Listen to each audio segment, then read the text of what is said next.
A'udzu billahi minasyaitonirrajim. Bismillahirrahmanirrahim.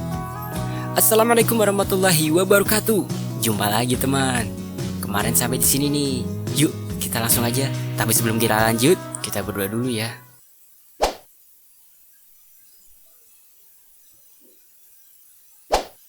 Oke, kita mulai.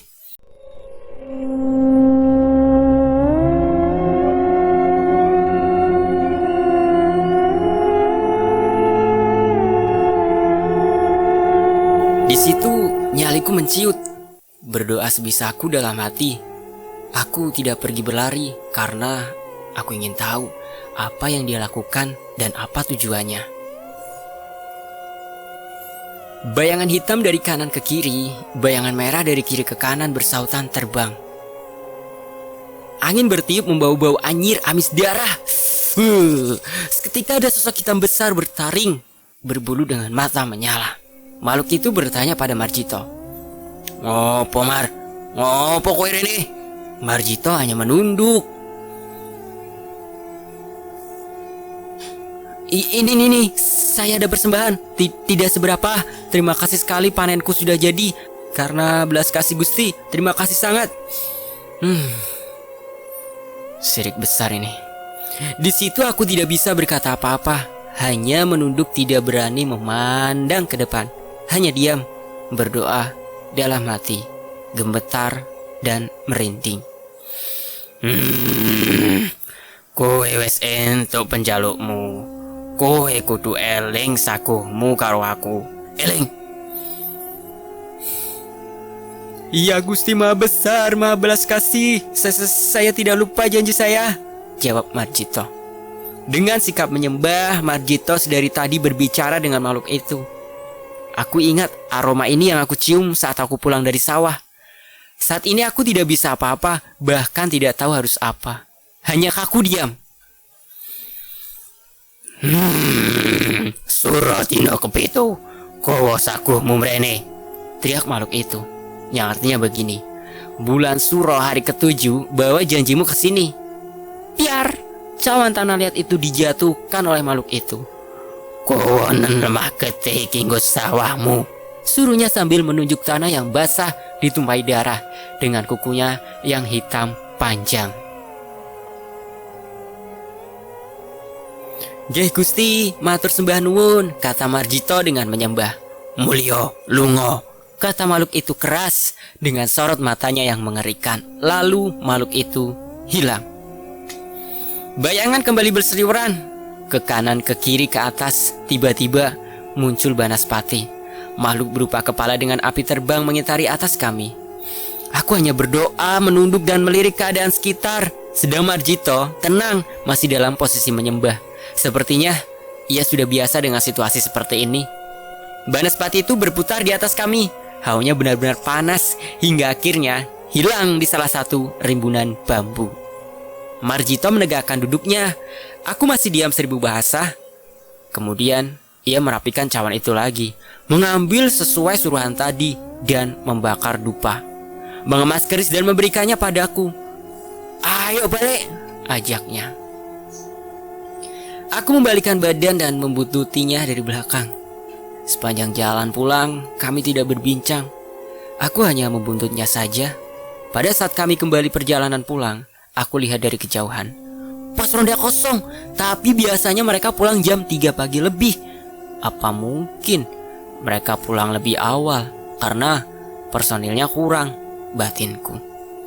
Sesampainya rumah Marjito, aku menghamparkan tubuhku di lincah. Marjito membuka pintu. Jam piro Tomar? Tanyaku. 3:30, jawabnya. Loh, aku kaget. Kenapa secepat ini waktu berjalan? Rasanya aku pergi dengan Marjito tidak selama ini. Setelah beberapa waktu aku tahu, biasanya memang kalau berurusan dengan dunia yang berbeda, di dunia nyata waktu bisa berjalan lebih cepat atau lebih lambat. Piye Par? Sapa Marjito dan duduk di sampingku di lincah. Aku mau tanya, kamu sudah lama urusan dengan seperti itu? Belum, baru 3 panen ini, jawabnya. Lalu, tadi itu apa? Tanyaku lagi. Itu tadi gusti sesembahanku. Yang bikin panen bagus ya dia, yang bikin panen banyak ya dia. Yang penting sesajinya ayam jangan telat. Janjimu yang tidak gitu apa? Jujur sama aku, Mar, tanyaku tegas. Dia terlihat kaget dengan pertanyaanku. Dia terlihat celingukan melihat ke kanan dan ke kiri, lalu mendekat padaku mengisyaratkan bahwa dia akan berbisik. Marjito mendekat, membisikkan padaku. Tumbal, Par, tumbal. Aku sontak kaget, sedikit takut dan marah. Yang benar saja, Mar, gak bisa seperti itu, gak bisa, sautku keras. Shh deh, jangan keras-keras, itu pikir nanti, yang penting kan kaya dulu. Aku diam, berpikir, pasti tidak hanya itu. Dan benar saja. Seperti tahu apa yang aku pikirkan, Marjito menyahut. Dan aku gak boleh punya anak laki-laki. Dah kan, pasti ada syarat lain begini, batinku. Aku hanya mengangguk-angguk saja tanpa komentar. Jangan bilang siapa-siapa ya, Par. Kalau kamu mau ikut ya ayo. Sekarang kamu sudah tahu sebenarnya dan hasilnya seperti apa panenku. Janjimu tumbal hewan, bisikku padanya. Tidak, Par, tumbal manusia, darah dan kepala manusia, jawab Marjito pelan. Aduh, sudah berhenti saja, jangan kamu teruskan. Kamu kaya, tapi dosa, Mar, nasihatku. Sudah, pikir belakangan. Anak istriku butuh makan, hidup enak, gak banyak utang, jawabnya ngeyel. Sudah, aku sudah ngingetin kamu. Aku gak mau ikut-ikut ya kalau pakai tumbal seperti ini. Mending miskin daripada hidupku gak berkah, jawabku ke Marjito.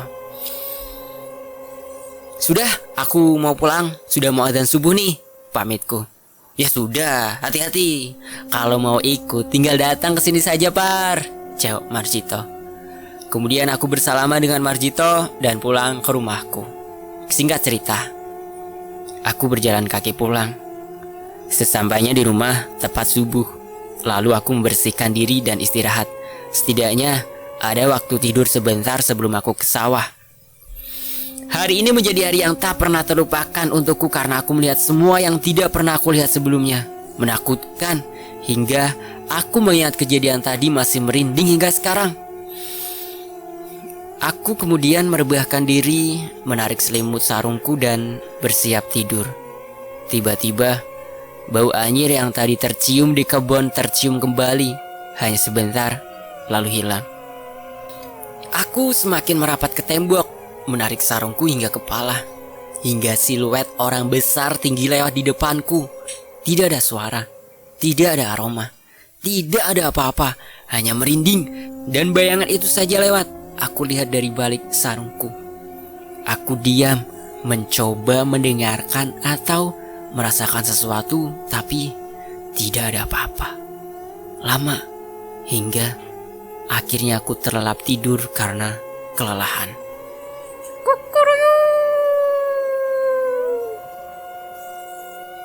Jago belakang rumahku membangunkanku. Matahari sudah tinggi, sinarnya sudah menembus jendelaku. Aku bangun, melihat sekitar semua masih sama, baik-baik saja. Jam berapa ini? Batinku. Aku lihat sudah jam 7 pagi. Wah, aku kesiangan untuk ke sawah pagi ini. Aku turun dari dipanku tidur. Teriakku. Aku menginjak sesuatu yang keras. Kemudian aku melihatnya. Potongan cawan tanah liat dengan bekas darah. Dengan bekas darah segar di atasnya.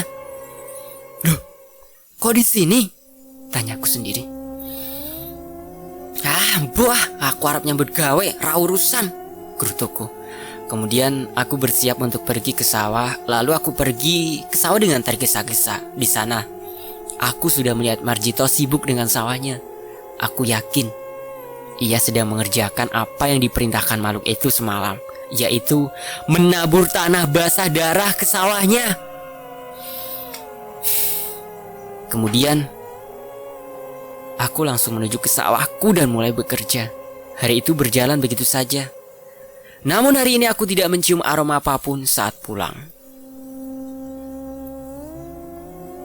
Sesampainya di rumah, aku beristirahat. Hari ini terasa sangat lelah untukku. Mungkin kurang tidur, matahari yang terik, dan pekerjaan yang cukup berat untukku. aku memutuskan pergi mandi dan rencananya akan tidur lebih awal malam ini. Aku memasuki kamar mandi yang berada di bagian belakang dekat dapur.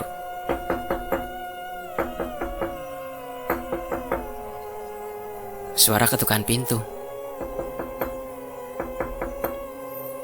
Ketukan itu terulang lagi. "Ya, sebentar," teriakku sambil berjalan ke depan. Diulang lagi. Sesampainya aku di pintu, tidak ada orang. Aku lihat sekitar tidak ada siapa-siapa. Aku kembali berjalan masuk dan menutup pintu. Baru berbalik badan akan berjalan menuju kamar mandiku. Aku berbalik badan dan membuka pintu, tidak ada siapapun dan apapun. Kali ini bulu kuduku merinding. Aku tutup kembali, aku kunci. Aku berbalik badan. Di depan ujung ruanganku berdiri sesosok makhluk hitam, lurus, berukuran sepertiku, terbungkus. Itu pocong, namun berwarna hitam dari ujung kepala hingga kaki hitam. Tolongi aku. Aku berbalik membuka pintu dan lari begitu saja. Aku berniat ke rumah tetangga terdekatku. Aku ingat pintu rumahku masih terbuka. Lalu aku kembali akan menutup pintu. Saat aku berjalan kembali pelan, dari kejauhan aku melihat keponakanku Sumadi menuju ke rumahku. "Di, Madi!" panggilku. "Yole, pripun?" sautnya dari jauh. "Sebentar, tunggu situ. Tunggu ya aku," jawabku. Aku berlari menuju Sumadi. "Di, temani aku dulu." "Ada apa toh, Om? Kok sepertinya terburu-buru?" tanya Sumadi padaku. Mungkin karena melihatku tergesa, karena ketakutan ditambah keringatku sebiji-biji jagung keluar.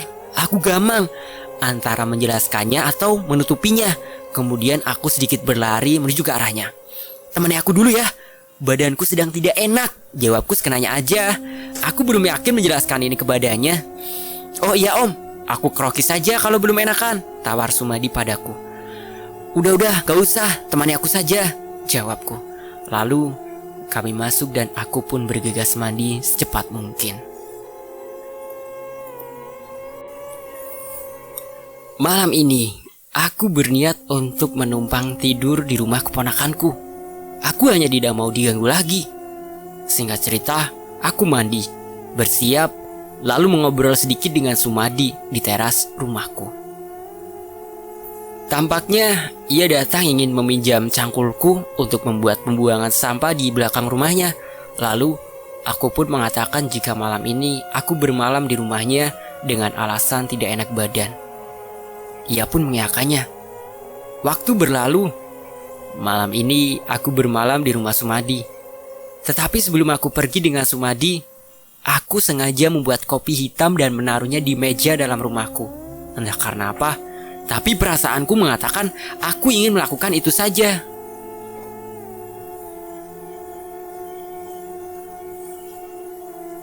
Kemudian aku pergi ke rumah Sumadi. Di sana aku bermalam di ruang keluarga ditemani Sumadi. Sepanjang malam, tidak ada gangguan atau apapun kepadaku hingga pagi tiba. Saat aku tanya Sumadi semalam apakah ada suara atau apa yang membuatnya terbangun, juga berarti aman. Batinku, mungkin hanya di rumahku saja. Fajar sudah menyingsing. Ini saatnya aku pergi ke sawah. Aku mandi di rumah Sumadi dan sengaja ingin langsung berangkat ke sawah dari rumahnya.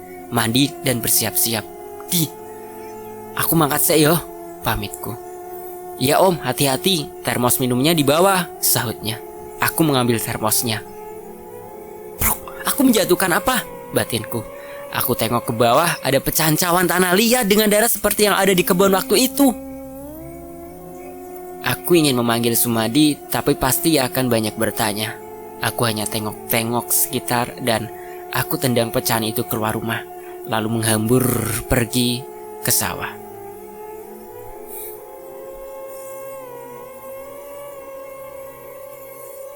Hari-hari berlalu, musim tanam dapat aku lalui dengan baik. Cuaca sepanjang tanam kali ini cukup tidak mendukung. Sangat panas untuk awal masa tanam dan hujan lebat hingga membanjiri sawah saat panen hampir tiba.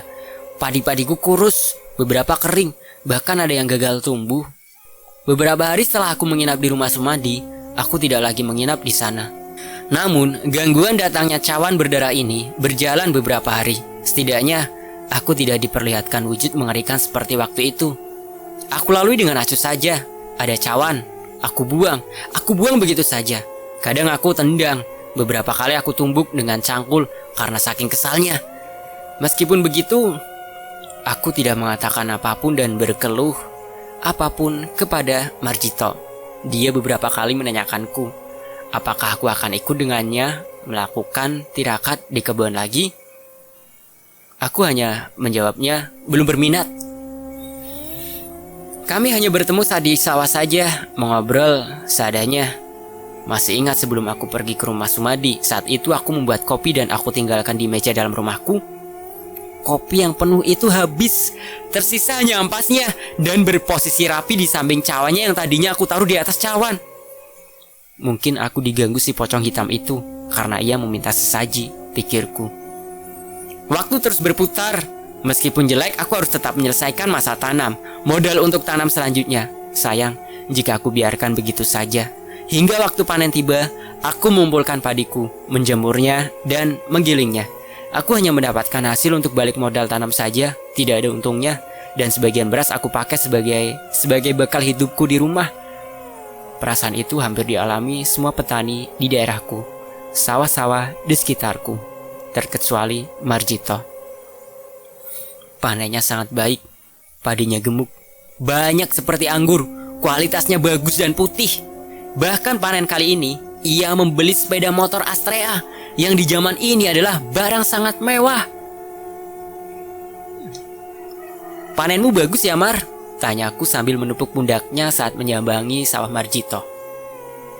Iya, syukur, Par, jawabnya. Kamu kemarin harusnya ikut aku, lanjutnya dengan berbisik. Aku hanya tertawa. Jangan lupa dengan janjimu, Mar, lanjutku. Kalau itu pikir belakangan saja, masih lama, jawabnya dengan nada meremehkan. Hanya itu saja percakapan kami. Aku kembali berjalan menuju sawahku. Lalu aku mengingat kapan datangnya bulan Suro. Ternyata hanya tinggal 3 bulan lagi. Berarti tidak sampai panen depan, Marjito harus menyiapkan janjinya ya, berupa tumbal untuk makhluk yang ia sembah demi kesuksesan panennya. Ya sudah, itu urusan Marjito, batinku. Aku melanjutkan membersihkan sawahku dan menyiapkan lahan untuk tanam, sedangkan Marjito masih sibuk dengan lahannya. Hari berlangsung dengan cepat, lahan sawahku siap untuk masa tanam kembali. Berikut juga dengan teman-teman petani lain di sekitar sawahku. Banyak yang menanyakan apa resep tanaman Marjito bisa sesukses itu dengan musim yang buruk. Bahkan tidak sedikit yang mencurigai Marjito melakukan sesuatu pada tanamannya. Jika ada yang bertanya padaku, aku hanya jawab tidak tahu saja. Beberapa kali aku bertemu Marjito menuju kebun bambu yang biasa ia sambangi bertemu dengan sesembahannya. Pada waktu itu, aku sedang menuju ronda di kampung. Setiap aku bertemu dengannya, aku hanya menyapanya sekilas lalu pergi. Ia masih dengan pakaian serba hitam dan membawa ubur rampe untuk sesembahannya itu. Masa tanamku berjalan dengan lancar, bibit-bibitku cukup baik dan sehat. Saluran irigasi sudah aku siapkan untuk mencukupi suplai air ke sawah dengan baik. Singkat saja, waktu tanam berlanjut hingga pertengahan musim. Pardi! Teriak seseorang dari kejauhan. Aku menengok, ternyata itu Marjito. Gimana, Mar? Sini, jawabku berteriak. Kemudian ia berlari menuju gubukku lalu duduk di sampingku. Ada apa, Mar? Tumben, pagi-pagi sudah teriak-teriak, tanyaku. Ini lho, Par, sesok ki wes suro, ewangnya aku golek sagoku, katanya Liri dengan muka yang pucat.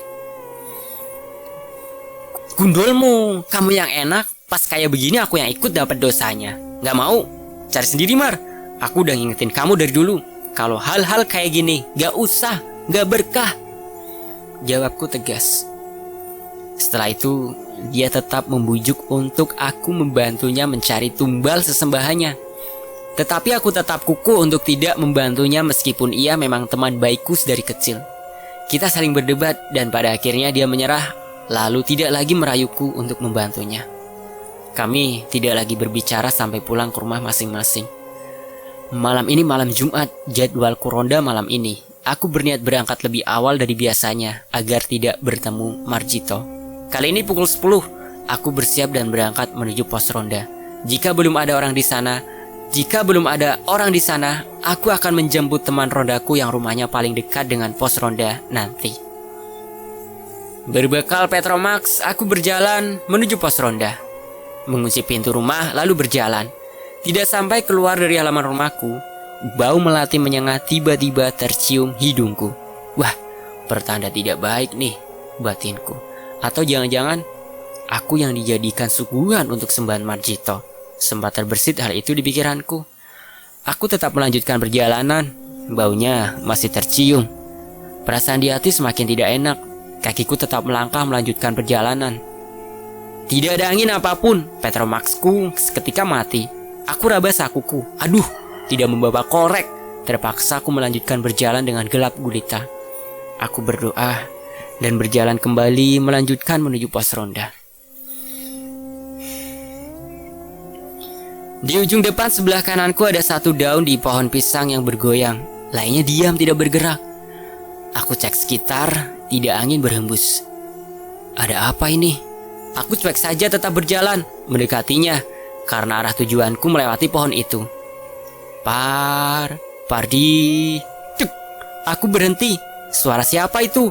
Di depan pohon itu, tiba-tiba hadir Nyai dengan kebaya merahnya, dengan selendangnya, dengan kerut di wajahnya, meringis memanggilku. Assalamualaikum, nuwun sewu Nyai, kataku terbata gemetar merinding. Tapi herannya sejak dipanggil aku malah berjalan mendekatinya, entah seperti bergerak melangkah sendiri rasanya. Le, apa saudaramu minta mati? Aku hanya diam, tidak menjawab. Dari belakang Nyai ada pocong hitam yang waktu lalu di rumahku baunya busuk sekali, seperti bangkai yang berhari-hari sudah mati. Aku hanya tercekat, takut, diam, serasa kehabisan napas. Kakiku kaku, mau berteriak tak sampai, tertahan di tenggorokan. Nyai mendekat kepadaku diikuti sang pocong hitam di belakangnya. Wajahnya semakin jelas, kain pocong itu hitam, penuh tanah liat, berdarah, baunya semakin busuk. A'udzubillahiminasyaitonirrajim. Ditambah amis anyir darah, mukanya keriput. Beberapa luka nampak menganga merah, matanya merah terbelalak, gigi-giginya hitam dengan liur yang menetes. Mendekatiku sedang Nyai sambil berlanggam. Aku berdoa dengan semua yang aku bisa.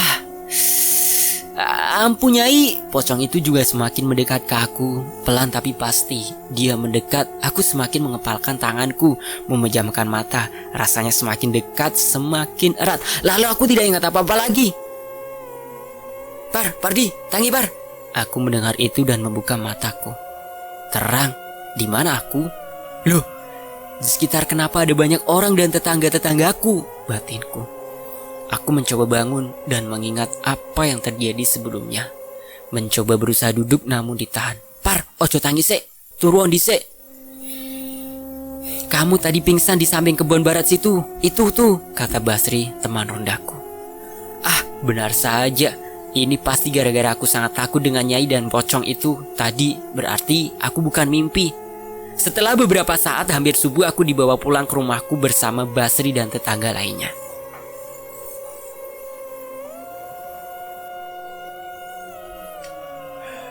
Mereka mengira aku pingsan karena dehidrasi bekerja atau sakit kepala. Aku juga tidak cerita apapun kepada mereka. Aku sampai di rumah, lalu dibaringkan ke ranjang kamarku. Mereka pamit pulang satu persatu. Kemudian aku memutuskan untuk tidur saja dan beristirahat 1 hari penuh tidak ke sawah. Saat aku ingin memejamkan mata, bayangan hitam lewat di depan pintu kamarku, menyibakkan gorden pembatas ruangan.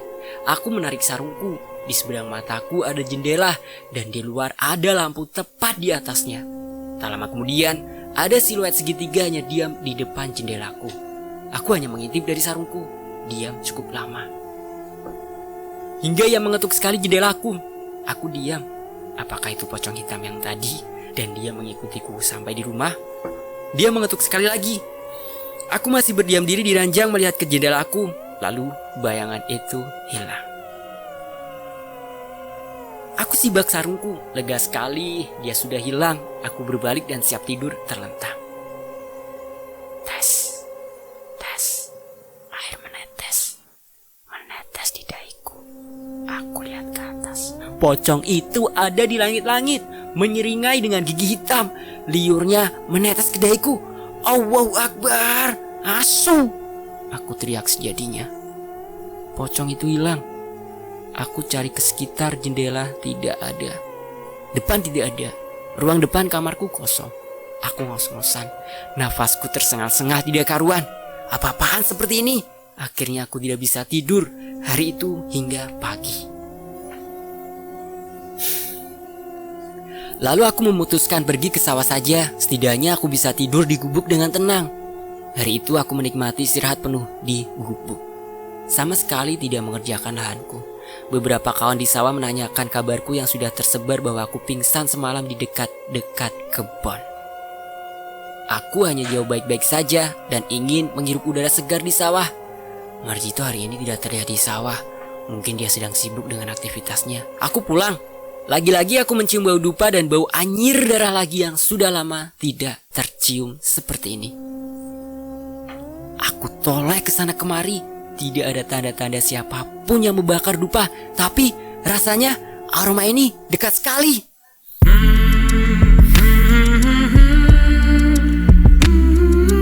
Sampai di sini dulu teman-teman. Kira-kira itu aroma apa ya? Cari tahu di bagian berikutnya. Tetap di Fakta Sejarah. Mengucapkan banyak terima kasih buat teman-teman yang sudah menyimak video ini. Kalau ada salah kata, salah ejaan, atau salah bahasa tubuh atau salah-salah mengucapkan,